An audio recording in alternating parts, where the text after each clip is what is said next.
kulendi. Makaterera kudaiso panguwa dzino ndiyo channel inonzi Kulien TV patinokupai nawu ma updates nezvinhu zvakasiyana-siyana zvinenge zvichiitika. Meanwhile, Zimbabwe's President Emmerson Mnangagwa has retired the country's commander of the Defense Forces, General Philip Valerio Sibanda, and replaced him with Lieutenant General Emmanuel Matatu, whom he has promoted to the rank of general. Mnangagwa also promoted Major General Asha Walter Tapfumane to the rank of Lieutenant General and appointed him commander of the Zimbabwe National Army effective 25 November 2025. The new ZNA commander, General Tapfumane, is the same man who secretly masterminded Mnangagwa's 2023 election campaign through a parallel structure called FAZ. Muchiruda zvimwe. Saka ndo nyaya dziripo pa Zimbabwe iko zvinezvi Valerio Sibanda basa raperera pano tiri kutaura kuti last year Valerio Sibanda ndo pavaifana kunge vakasiya basa but vakawedzerwa rimwe gore zvikanzi aiwa ngavamborova rimwe gore unongoziva kuti kungowedzera skirire kungowedzerana kumabasa ririko.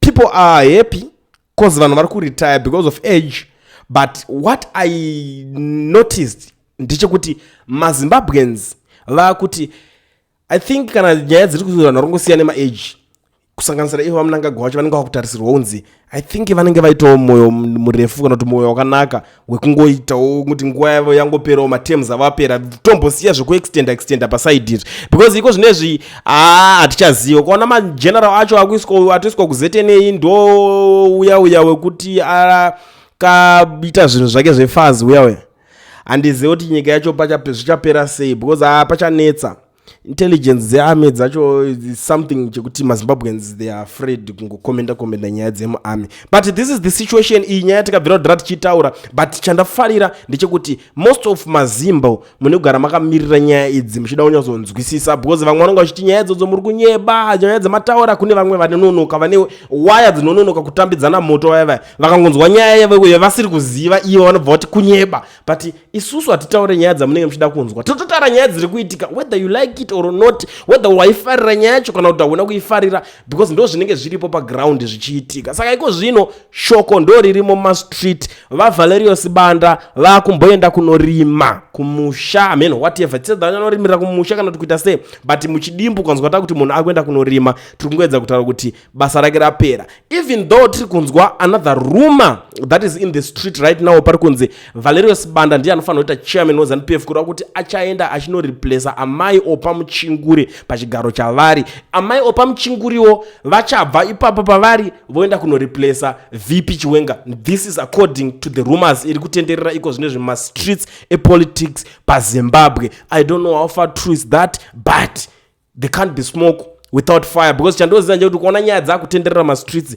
ndo zvinhu zvinenge zvatorongwa zvakuda kuitika like zvakatoitika kune nyaya yaValerio Sibanda yanga yabvira kudhara ichingotaurwa nezvayo chinzi Valerio Sibanda ari kudzingwa musi wakati, Valerio Sibanda ari kudai so we know we understand Valerio Sibanda kunenge kusiri kudzingwa kuresigna but zvakangofanana kungo is just fired baba you are fired nguva yenyu yapera. Normally munhu unongopanda basa pane pachinakidza unoziva kuti kazhinji kungosiya power so kunorwadza wachimuka everyday uchisalutwa nenyika yese munhu wese anotone shungu nechishuwiro chekufira ari pachigaro ichocho chekuti anenge achisalutwa. Like look what happened to a guy like Temba Mliswa anga ari member of parliament paakaona kuti zveku-MP zvanetsa zvaramba ndobva akurumuka kubva paari ndobva aenda kunoita sabhuku kumusha.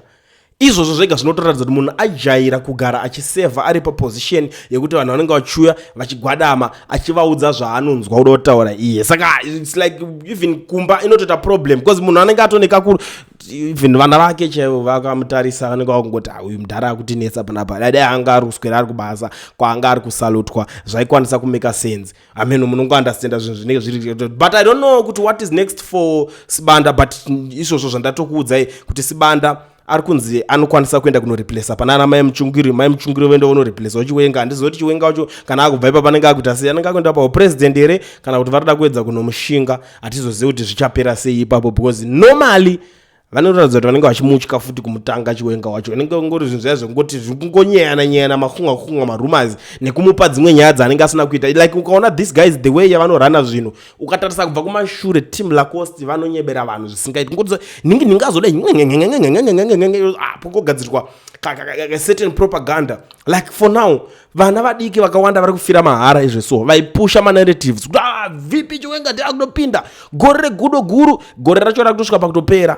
But hatizotedu rapera since we are in November, you know, it's like we still remember zvakamboitika kumashure uko, you know, kuti kwakaitika zvinhu zvazhinji munana November imomo ndo pakakudumurwa vaMugabe vakabvapo vachimhanya vanhu vanga kutofunga kuti gore ratopera. Saka zvinongovhiringidza sometimes, but hatichazive kuti ndo skill rede kunzi takabvisa bhobho tikaisa bhobho jani.